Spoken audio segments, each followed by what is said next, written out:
Welcome back to a brand new episode of the Pursuit of Progress podcast. My name is Adam, and I'm actually doing a solo episode today for you guys today, but I'm really excited. Today's topic, it might actually challenge how you've been conditioned to think, and we're talking about why putting yourself first, but in the right ways, is really the only way you're ever going to have enough to give to others. Whether you're leading a business, raising kids, or simply just trying to keep your head above water, if you don't protect your own energy, you'll eventually run dry.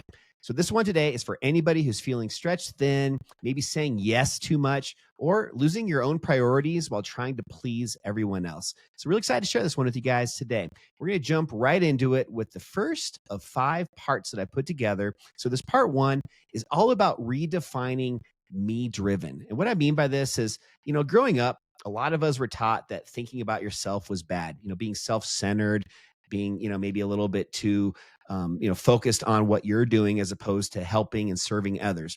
But I want to tell you guys this from the bottom of my heart. There's a big difference between being self-absorbed and being self-aware. Let me say that again. There's a big difference between being self-absorbed and being self-aware. If you don't protect your time, your focus, and your health, there's no way you can ever give your best to anybody else.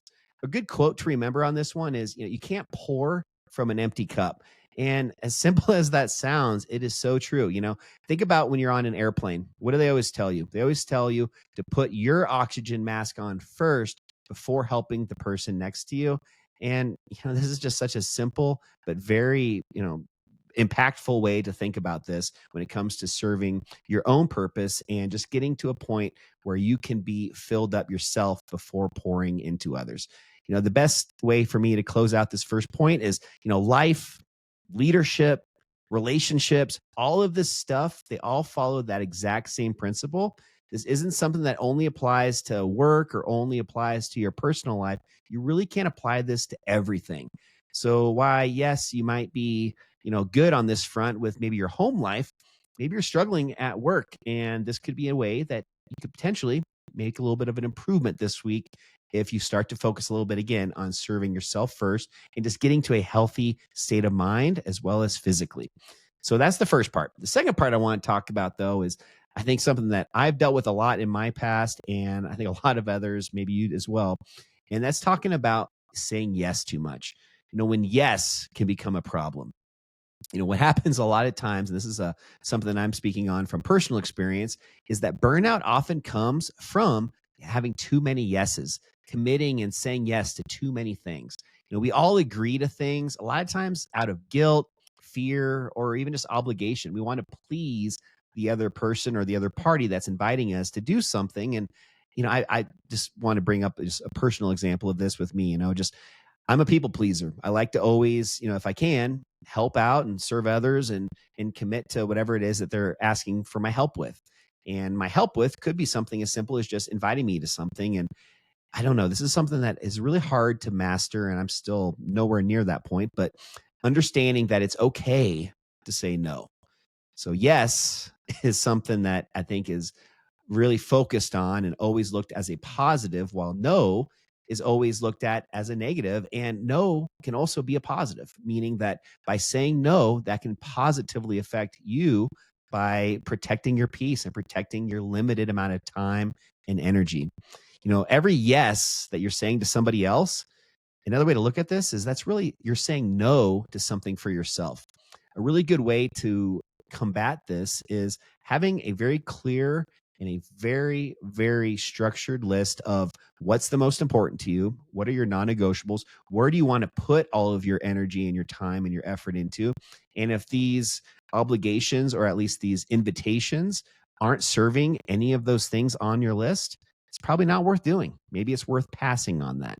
That cup of coffee that you've been invited to go get on Tuesday with maybe a peer, somebody that's in your industry, is it really serving you? Is that 2 hours going to move the needle in the right direction? Is it going to help you improve whatever it is that you're trying to build?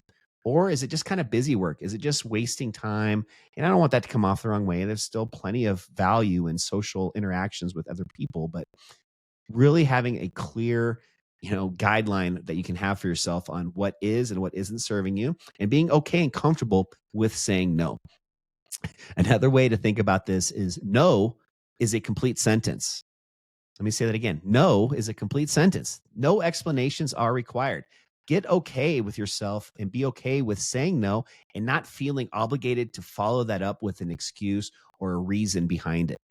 It's a sentence. No. Yes, you might think that that's going to come off as harsh or cold or maybe come off the wrong way. If you're talking in the right way to the right person and they know you to a point where they can understand the reasoning behind this, it's going to be okay, I promise. The another thing to think about with this is the ripple effect. One wrong yes could mean skipping your workout, maybe some of that quality family time, or just that time you need for yourself for that mental reset. Again, having that ability to understand what's the most important, what's really moving the needle in the right direction, and only saying yes to things that serve that purpose. Everything else can go to the side and not be a commitment. You can say no to it. And it's also okay to say, maybe later, or maybe I'll, reach out to me again next month. I know I can't do it this month. I got some other goals I'm really focused on, but, reach out again next week just so I, have another opportunity to connect with you. There's ways to still do this in a way that is respectful and you're not, totally burning a bridge where they're never going to invite you to do whatever it is again in the future. So the third part that I want to share is just some warning signs that you do need to reset. So if any of these are kind of speaking to you right now, then that's a good signal, a good sign that yes, you might be an example of needing to really put a little bit more energy back into yourself before serving those around you. So one example of this would be if you're starting to feel really resentful after agreeing to something, you get invited to get into a coffee next Tuesday, and starting 3 days before that, you start getting kind of resentful and man, I really don't want to go to that coffee. Well, why did you commit to it in the first place? Having ability to say no can avoid all of that and keep your energy protected and working on things that matter. If your body's feeling really run down, if your sleep and your mood and your energy are all feeling off, that's also a good indication that you might need to be realigning and focusing a little bit more on yourself again. If you can't remember the last time you actually did something for yourself, that's a very clear warning sign that you need to reset. Or maybe you're just starting to snap a little bit at people. My girlfriend and I use this word sometimes. We're feeling hangry, meaning we're hungry to the point where you kind of get angry.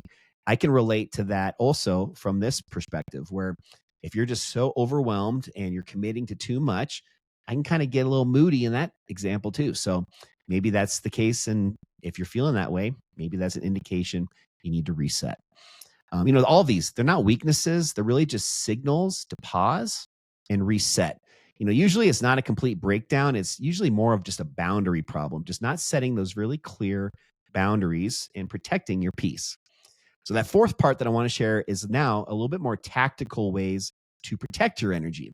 So maybe I said a few things on that last point that are really speaking to you. You're realizing, yeah, I do need to take a little bit better care of myself and focus on that reset. Well, here's a few ways that you can do that and really protect your energy. So the first one, I love this one. It's blocking out time on your calendar that is non-negotiable, but it's for personal things. A lot of us, we think of our calendar as only work related. Any work meetings, anything that we need to remember that's tied to our careers, that's what we're putting in our calendars. I'd like to really completely turn this point upside down and give you something to consider. You start out on your calendar, putting things into your calendar that are the most important non-negotiables. And a lot of these are personal things that Wednesday date night that you're going to have with your spouse. That's a non-negotiable. Put that on your calendar. Don't just talk about it. Have it on your calendar as a scheduled, task or event, just like it is with meetings and other work-related stuff. Another great one would be your workouts, maybe even some goals that you have, like reading 10 minutes a day or creative time to work on something new you're trying to get figured out. Maybe you want to learn how to play the piano. Put 30 minutes of, rehearsed piano on your calendar. All of this can really help with that weekly reset. Another thing that I think is really important to consider, another actionable, takeaway for this is saying yes really slowly. Buy time before you commit. So a few examples of this is just a way to just restructure how you're responding, your your verbal cues that you're telling the person that's inviting you to something. Try something like, well, let me think about that. Or, I'm really at capacity right now. Can I get back to you tomorrow and give you an answer then? by kind of kicking the can down the road, that at least allows you the ability to really stop, think, and really consider, is this something that's going to benefit my energy and my peace and help me grow? Or is this something that maybe is better off just, declining for the time being? Another really good tip for you guys is also to audit your commitments at the end of every week. And if that feels like too cumbersome, start off with it every month. And what I mean by this is at the end of the month, pull up your calendar, go back through it, and just look at it on a day or a weekly basis. And anything that's on there that was taking up your time, that meetings that you actually, did that you didn't back out on, or that you didn't miss, or they didn't miss, anything that you actually did, think through each of those and just think about it. Was this serving me, or was it just something that I did out of habit? Is it really benefiting me? Was that weekly Zoom call that I've been on every week for the last 6 months, is that really serving me? Or maybe I could use that time better somewhere else. And then the last point that I'll share is really, really important on this one too. Surround yourself with other people that are going to respect your no, other people that also understand this concept. The Pareto principle is one of my favorites. It's also commonly known as the 80-20 rule. And there's a lot of different ways you can look at this. One of them is when it's about just productivity, you spend 20% of what you put your time in really creates and produces 80% of the results. That's one way to look at the Pareto principle.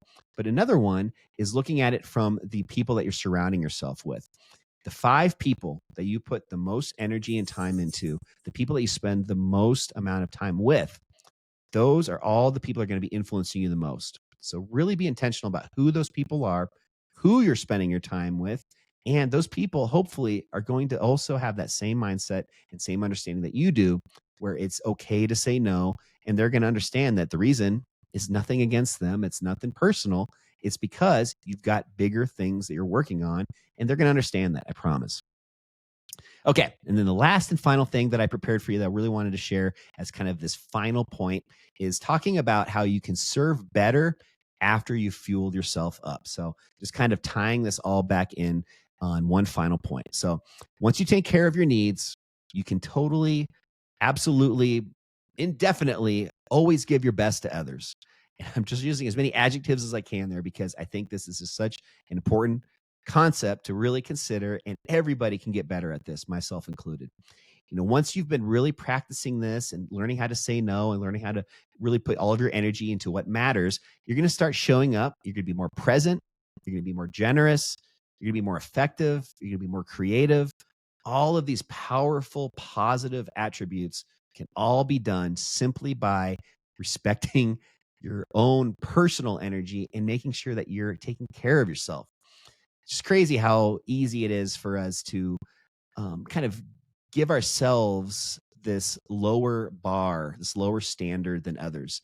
If I have somebody that I'm meeting to go work out with in the morning, my co-host for the podcast, Ben and I work out together every morning. And if I didn't have Ben there, I probably wouldn't go nearly as often. And that's because for some strange reason, I know a lot of us are like this. We almost respect other people more than ourselves. So if I'm really trying to hold myself accountable, that's great. But when I have somebody else holding me accountable, I'm at an even higher level there. So this is just, an example of how important it is to always protect yourself first.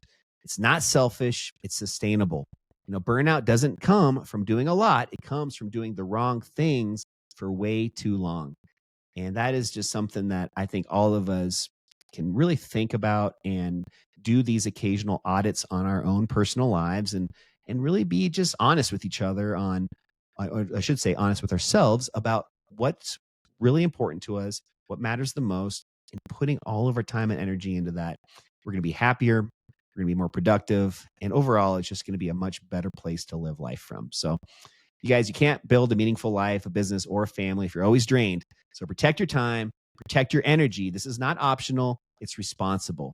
Let's change the stigma around being selfish and start focusing more on being selfless. So this is your permission slip, you guys. Pause, reset, say no when you need to. And the challenge for the week is to try and apply this somewhere in your life. Schedule one thing this week that's just for you, nobody else. Some of us, that might have been something that we haven't done in a week, maybe a month. maybe a year. I know a lot of you guys that are maybe listening today that are parents, you put your kids first.